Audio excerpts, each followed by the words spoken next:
Bonjour à toutes et à tous, ravi de vous retrouver pour ce nouveau Buzz TV diffusé sur Figaro TV. Je suis accompagné aujourd'hui de Damien Canivez, le sémillant Damien Canivez. Vous êtes bien chanceux. Ça va? Ouais, ça va super, merci. Et notre invité du jour, vous allez le voir, un comédien qui depuis son adolescence ne vit que pour jouer. Formé au cours Florent, il a débuté au théâtre avant de poursuivre une très belle carrière au cinéma, mais également à la télévision. Et comme on n'oublie jamais ses premières amours, depuis la semaine dernière, on le trouve sur les planches pour un classique absolument indémodable. Bonjour Michael Cohen. Bonjour. On est ravis de vous avoir avec nous. Le bourgeois gentilhomme est de retour, et pas à la Comédie Française, parce que la Comédie Française, il ne l'a jamais quitté, hein, évidemment, mais au théâtre Antoine, produit par Jean-Marc Dumontet et mis en scène par Jérémy Lippmann, avec Jean-Paul Rouve dans le rôle titre du bourgeois gentilhomme. On voit ici les costumes de Jean-Paul Rouve qui sont absolument incroyables. Vous, Michael, vous incarnez Dorante dans un casting magnifique. Quand on fait du théâtre comme vous, et vous avez commencé par ça, est-ce que Molière, c'est vraiment l'incontournable des incontournables? Ça reste le patron. Il y a rien Le à boss, faire. C'est le patron, c'est le boss, c'est le Jean Gabin, c'est le Al Pacino, c'est le patron. Et surtout, là, on le voit avec la pièce, on voit comment les gens réagissent et comment ils comprennent toutes les subtilités du bonhomme, parce qu'on a lu du Molière enfant, adolescent. Ouais, à l'école, on l'a tous fait, ouais. Et parfois, on comprenait pas. Il y a des choses qui nous faisaient marrer, d'autres, voilà. Et en travaillant la pièce et le travail qu'a fait Jérémy Lippmann sur la pièce nous permet vraiment d'en sortir toutes les délicatesses, toutes les nuances, toutes les subtilités, toute la folie. Et puis, on a l'impression qu'il a écrit la pièce là, aujourd'hui. C'est complètement fou, oui. Ça n'a pas pris une seule ride. On n'a pas changé un gramme du texte, et pourtant les gens ont l'impression qu'on a réécrit la pièce, parce qu'on la joue très, très moderne, comme on se parle là. Bien sûr, oui, la comédie ballet, il y a des chorégraphies. Vous, ça fait longtemps que vous n'aviez pas joué du Molière, Michael, ou pas? Oui, un petit bout. Le classique. Hein, j'ai commencé. Ouais, j'avais fait une tournée avec la Comédie Française il y a très longtemps avec Jean-Luc Boutet. Sinon, j'avais fait un Marivaux où je Sur jouais quelle déjà pièce vous étiez? Les Précieuses Ridicules. Ah, les Précieuses Ridicules, ouais. C'était il y a longtemps. Et puis j'avais fait, en classique, j'avais fait un Marivaux où je jouais un Dorante, justement, mais qui n'était pas le même Dorante que celui-là, avec Gérard de Sarthe, qui était formidable. Mais bon, une vraie belle pièce de Molière dans un beau théâtre privé comme ça, non. En revanche, j'ai beaucoup travaillé au cours de théâtre Molière, notamment le Misanthrope, que je connais par cœur. Qu'est-ce donc vous laissez-moi, je vous prie, mais encore. Dites-moi quel bizarre. Ça, je le connais par cœur. mais au théâtre professionnel, j'avais jamais vraiment eu un aussi beau rôle dans une belle pièce comme ça de Molière. Mais c'est vrai que vous signez des projets qui sont très variés, vous, Michael Cohen. Est-ce que c'est dur d'apprendre du Molière? Parce que c'est quand même une langue qui est très particulière aussi. Alors, ça prend du temps à s'intégrer. Ouais. Et une fois qu'on l'a intégré, on ne peut plus parler autrement, en fait. Ah oui. Une fois qu'on l'a intégré, tout est logique. Au début, on se dit, mais pourquoi est-ce qu'il a fait cette tournure-là de phrase, etc. Et puis, quand on met nos mots à nous pour comprendre ce qu'il dit, et qu'après on remet ses mots à lui, ça devient totalement limpide, et on se dit, mais oui, ça ne pouvait pas être écrit autrement. Non, c'est une langue merveilleuse. On dit, ouais, la langue de Molière, mais c'est extraordinaire. Il y a quelqu'un qui est venu au théâtre la semaine dernière, qui nous a dit que c'était du Molière sans la poussière, en fait. Et c'est pas mal. Ouais, c'est une bonne définition. C'est pas mal. C'est comme le vélo Molière, ça s'oublie pas, de toute façon, quand on en a fait une fois, après. Moi, je vous dis, je connais toute la première scène du Misanthrope par cœur que j'ai appris au cours Florent et qui et vous en souvenez encore, Non, c'est vraiment. C'est magnifique, et puis surtout ça touche les jeunes, les moins jeunes, les plus âgés, etc. Ça touche toutes les générations, tout le monde peut picorer là-dedans, et puis on a l'impression surtout que ça a été écrit pour Jean-Paul Rouve, qui est... on va en parler dans un instant, c'est incroyable Jean-Paul Rouve dans cette pièce. On parlera évidemment du bourgeois gentilhomme, de votre actualité télé également, parce qu'il y en a pas mal, Michael. Ce sera juste après les news médias de Damien Canivez.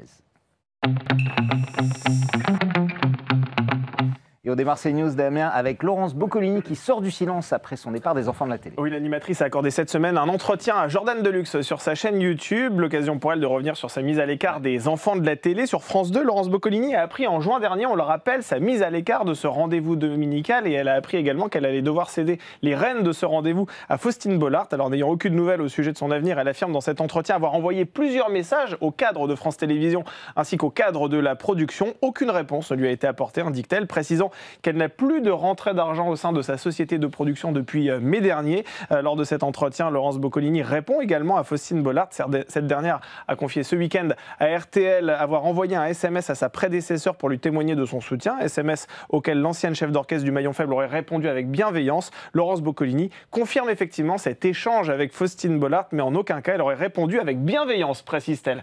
Voilà pour l'ambiance. Avec bienveillance. Voilà, exactement. Elle lui a mis quoi alors? Elle n'a pas précisé dans le SMS. la réponse, elle a simplement indiqué qu'elle avait envoyé 3 mots, je ne sais pas lesquels, mais que c'était pas bienveillant. Non, ouais, moi aussi. Je pensais à la même chose que vous, sauf si c'est en anglais. C'est 2 éventuellement. Le cinéma, la télé, évidemment, on connaît bien ces milieux, c'est compliqué, les places sont chères, notamment d'un point de vue psychologique. Ça vous est arrivé ce genre de choses, c'est-à-dire un rôle qui vous passe sous le nez à la dernière minute, un comédien qui vous pique quelque chose, un metteur en scène qui vous trahit, qui vous dit c'est toi et puis qui finalement c'est pas vous. Comme vous le dites, c'est notre quotidien, donc c'est dur au début, c'est un peu moins dur après, donc c'est pour ça que je suis étonné que Laurence Boccolini, que je connais pas mais qui a beaucoup d'expérience, soit encore étonné de ça. Oui. C'est le jeu, ça fait partie. C'est la brutalité en fait, c'est en fin juin, c'est-à-dire la fin de saison. Oui, c'est la brutalité et l'injustice de ce métier, de nos métiers. On est remplaçable, facilement remplaçable. Parfois, on a l'impression qu'on est indispensable. On ne sait pas pourquoi, et c'est aussi absurde que d'être remplaçable. Donc il faut accepter ça. Moi, ça m'est arrivé très souvent. Ça m'est arrivé encore il n'y a pas très longtemps. J'ai découvert un casting d'un film dans lequel je devais être, et puis je l'ai découvert là, et on m'a même pas prévenu. Ah oui, d'accord. Ça arrive. Ouais, c'est dur, mais on se dit toujours, enfin moi je suis assez fataliste. Je me dis bon c'était pas pour moi. Puis si j'avais fait tel projet, j'aurais pas pu faire l'autre, etc. Ça va, maintenant, j'essaye de prendre... Mais bon, c'est pas facile, donc je comprends. C'est pas grave. J'imagine la teneur de la réponse, en tout cas. Du SMS, ouais. J'aimerais bien savoir, Damien, vous enquêtez pour le SMS. Bien cordialement, ça fait 3, donc il y avait autre chose. Non, c'est pas ça. Ça doit être autre chose. On continue ces news médias avec Arthur, l'animateur très ému, aux larmes même, après la libération des otages à Gaza. On en a parlé à plusieurs reprises sur ce plateau. L'animateur-producteur est actuellement en tournée promo pour évoquer la sortie de son livre « J'ai perdu un bédouin dans Paris ». Effectivement, il y raconte la solitude dans laquelle vivent les Juifs en France. Et hier, jour de la libération des otages israéliens, Arthur était l'invité de Caroline Roux dans le magazine C'est dans l'air diffusé sur France 5. Et vous allez voir que l'émotion était particulièrement forte. Regardez.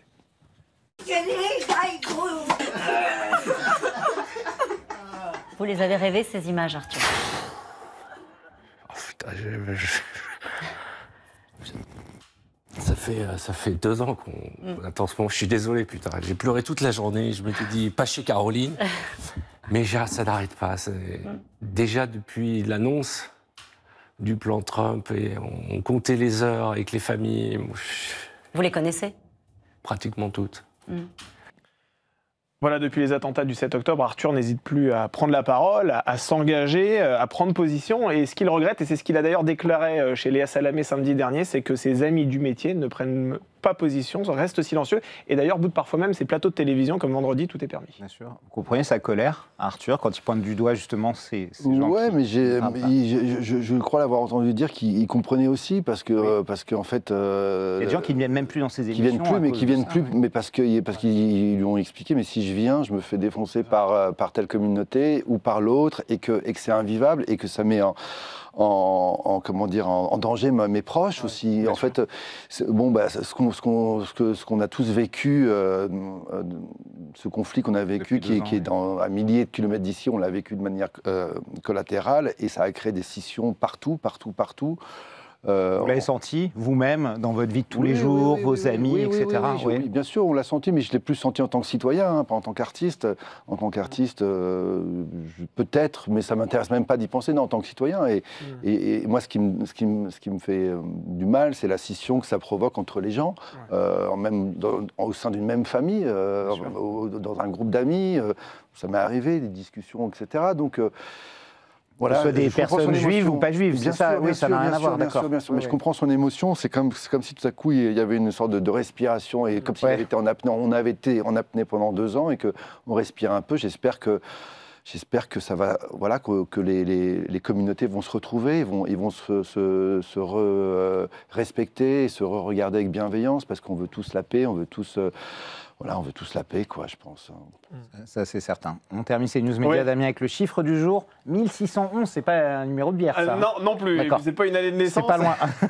C'est le nombre d'exemplaires de son dernier livre que Jean-Michel Apathy a vendu du 18 septembre au 5 octobre. Alors, C'est pas vrai. ouais, c'est pas beaucoup. Hein. C'est pas énorme. Je crois qu'il y avait un tirage de 10 000 ou 15 000. Son livre sur Cyril Hanouna. Ah oui, mais il va pouvoir en donner, hein, c'est vrai. Ouais. Alors, dans cet ouvrage intitulé très sobrement T'es une merde, frère, l'éditorialiste politique décrypte le phénomène Cyril Hanouna, la façon dont il a influencé aussi le monde de la télévision. Et il faut croire que ces pages n'ont pas véritablement passionné les foules au regard, effectivement, du faible nombre d'exemplaires qui ont été écoulés. Non, ça, c'est sûr. Comme Jean-Michel Apathy, vous dites que Hanouna, il a inventé la Trump télé à la française ou c'est beaucoup de. lui donner beaucoup trop d'importance? Excusez-moi, je suis en train d'absorber l'information comme quoi Apathy a écrit un livre sur Hanouna, Ouais. j'étais pas au courant. Et Il a écrit un livre sur Hanouna pour dire c'est voyez, le Trump monde à est la fou quand même. Ouais, le monde est fou, ouais. Et même chez nous, quoi, pas besoin d'aller si loin. Donc non, j'ai aucun avis là-dessus. Et T'es une merde, frère, c'est un SMS que lui a envoyé Hanouna, en fait. Ouais, ça Voilà. peut être un titre comme un autre. Mais, Et ouais.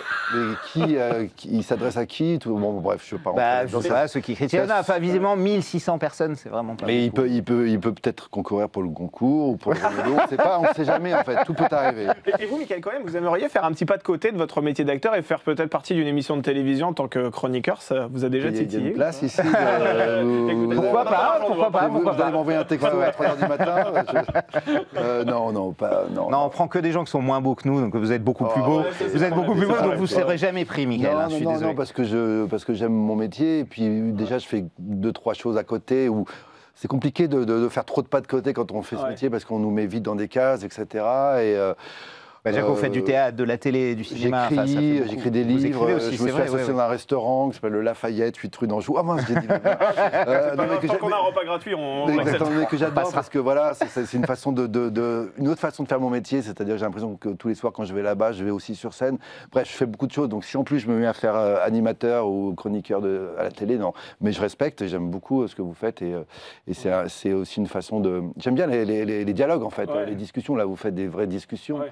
C'est plus ça que de l'animation en fait. Et Bah, merci beaucoup. Vous avez fait notre journée, Ah bah Michael. ouais, franchement, Damien, c'est on fini a pour bien les fait de news. venir. Ah, c'est fini. Il y en aura d'autres dès demain et on en saura plus sur le SMS de Laurence Boccolini. Bien sûr qu'on va enquêter enquêter. là-dessus. On passe tout de suite au grand entretien du Buzz TV. Nous sommes avec Michael Cohen.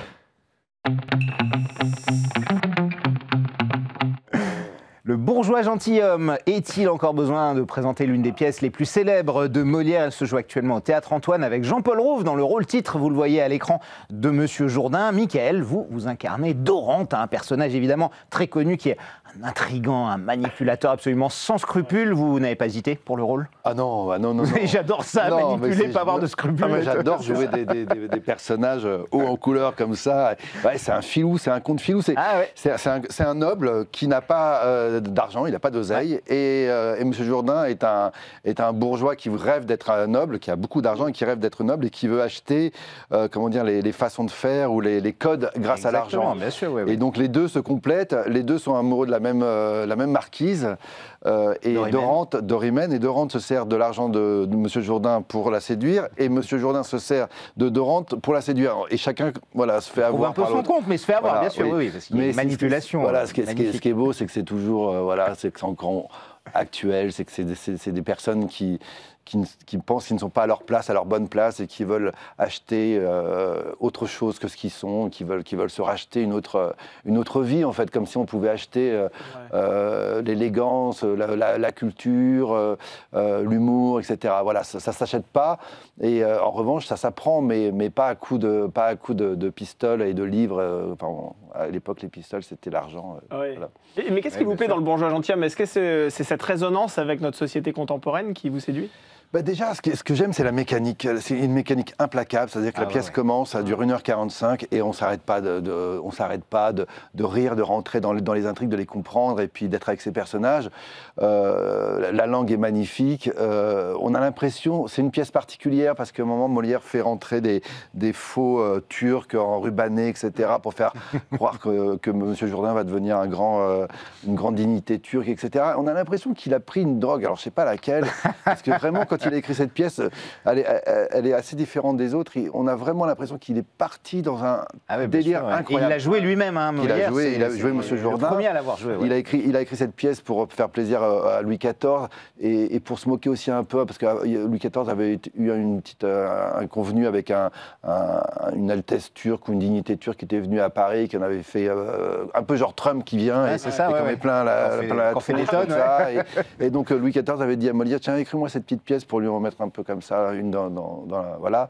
Et la pièce, elle est dingue. Donc, alors c'est vrai, vous avez raison, c'était une des pièces préférées de Louis XIV, qui était d'ailleurs présent à l'avant-première. Et je vais vous. Et il était là aussi la semaine dernière. Hein. Il était là la semaine dernière. Toutes les Et je vais avant-premières. apprendre une chose incroyable, Mickaël. La première, c'était le 14 octobre 1670 à Chambord. On est le 14 octobre. Ah, et donc ça fait 355 ans pile aujourd'hui à Chambord, la première. Et c'est vrai que le Roi Soleil aimait beaucoup cette pièce. Il l'imposait d'ailleurs à des courtisans qui étaient un peu hostiles pour la voir. Est-ce que vous pensez que beaucoup d'hommes politiques pourraient s'y reconnaître aujourd'hui, par exemple hein? Oui, bien sûr, parce qu'en fait, je pense que Louis XIV, il aimait cette pièce parce qu'il avait beaucoup de gens autour de lui qui se la, comment dire, aujourd'hui on dirait qu'ils se la pétaient, qui se prenaient pour ce qu'ils n'étaient pas, quoi, et qui pensaient être des nobles, mais qui n'avaient pas les codes forcément, ou qui se comportaient mal, et qui...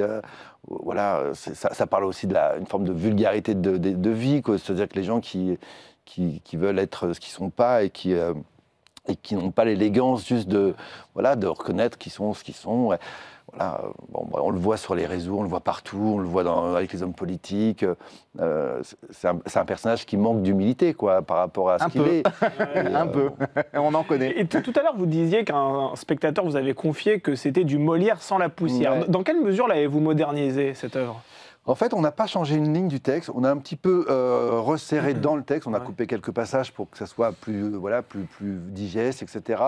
Les chorégraphies qui sont très contemporaines. Il y a des chorégraphies un peu contemporaines, il y a des musiques, on mélange la musique de Lully avec un peu de contemporain, etc. Mais on le joue vraiment, c'était le désir de Jérémy Lippmann et de Jean-Paul Rouve dès le début, on le joue vraiment avec un parler naturel, franc, mais comme ça devait être d'ailleurs joué à l'époque, parce que parfois quand on voit des pièces de Molière, un peu au théâtre, comme ça, c'est un peu surjoué. On parle un peu théâtreux, etc. Et nous, on se parle vraiment comme on se parle là, avec du rythme, avec des ruptures, mais il n'y a pas du tout, il n'y a rien d'ampoulé. Et les gens ont l'impression que c'est réécrit, en fait, alors qu'on ne touche pas une ligne du texte. Et c'était vraiment un désir du metteur en scène Jérémy Lippmann et de Jean-Paul Rouve.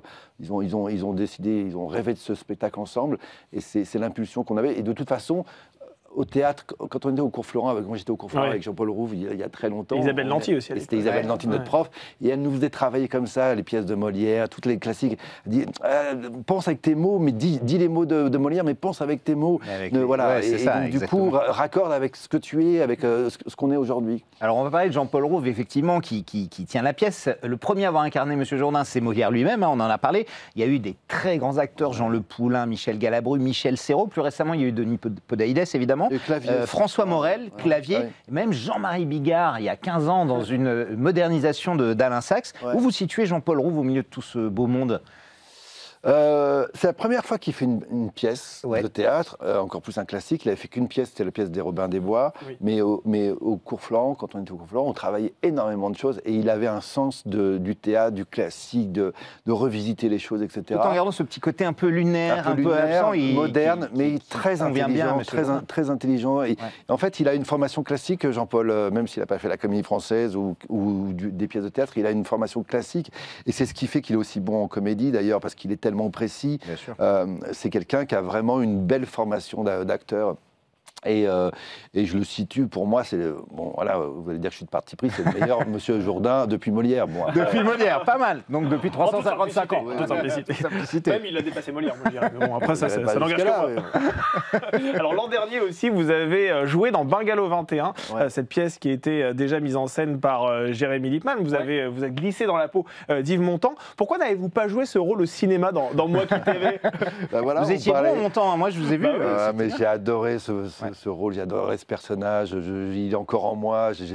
Voilà, alors oui, J'aime beaucoup Roche Dizem, mais vous le faites mieux que lui. Je dois le dire. En tout cas, ça fait partie des petites déceptions. J'aurais adoré jouer le rôle, mais on ne me l'a pas proposé. Et puis voilà, j'ai pas vu le film. Et j'aurais un peu de mal à le voir parce que vraiment, j'ai tellement aimé incarner ce montant. Je l'ai tellement vécu au théâtre. En plus, on le joue tous les soirs. On le vit avec Mathilde Seigné. On avait une connexion très forte.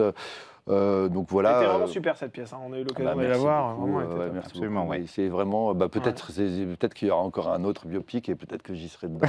Et peut-être que vous y serez. Dans lequel quel personnage vous aimeriez faire? Au-delà des ressemblances ou quoi que ce soit, est-ce qu'il y en a un comme ça que vous rêveriez de faire, Michael? Un personnage historique, pourquoi pas? Ou un comédien, un chanteur? Non. Je pense que je ne pourrais pas le faire, mais j'aurais bien aimé faire un Jacques Brel, par exemple. Ouais. Cela dit, on peut tout faire avec les maquillages. Oui, et tout ça, bien sûr, évidemment. Jacques Brel, c'est un personnage que j'aime beaucoup. Et il y a beaucoup de projets de films sur Jacques Brel et aucun qui ont été jusqu'au bout. Voilà. Alors on va parler un peu de télévision aussi. Oui, parce quand que même. Vous faites partie du casting de Tout pour la lumière. Ça, c'est sur TF1. C'est diffusé tous les jours à 18h sur la première chaîne. Comment vous êtes arrivé dans ce feuilleton quotidien? Par le train, parce qu'on tourne à Marseille. On n'a pas envie de Pas mal, c'est Marseille et La Ciotat, c'est ça, vous tournez un peu. Vous tournez direct de Gare de Lyon. Non, vous êtes malheureux, quoi. Il y a pire pour tourner, il y a un peu de soleil là-bas, c'est bien. J'adore cette ville. Non, en fait, on m'a proposé ça, tout s'est fait assez vite en février dernier. On m'a proposé ça, j'ai lu, j'ai trouvé ça super, j'ai adoré le concept en fait d'une sorte de Fame à la française ou Windows 13 pour les plus jeunes, mais moi c'est vraiment... Oui, High School Musical, Glee, c'est un peu ce genre-là, pour ceux qui n'ont pas vu. Moi, voilà, Fame, le film et la série sont vraiment des... C'est une œuvre qui m'a beaucoup inspiré, donné envie aussi d'être dans ce métier. Et je trouvais que c'était bien écrit, j'adorais le côté transmission, le casting autour, et j'avais un peu peur de la quotidienne en fait, parce que mais comme je trouvais que c'était bien écrit, qu'on avait autour des jeunes que je connaissais pas, une bande d'acteurs plus âgés, canons, que des gens qui venaient ou du cinéma ou de choses un peu plus sérieuses, enfin pas du tout de la quotidienne.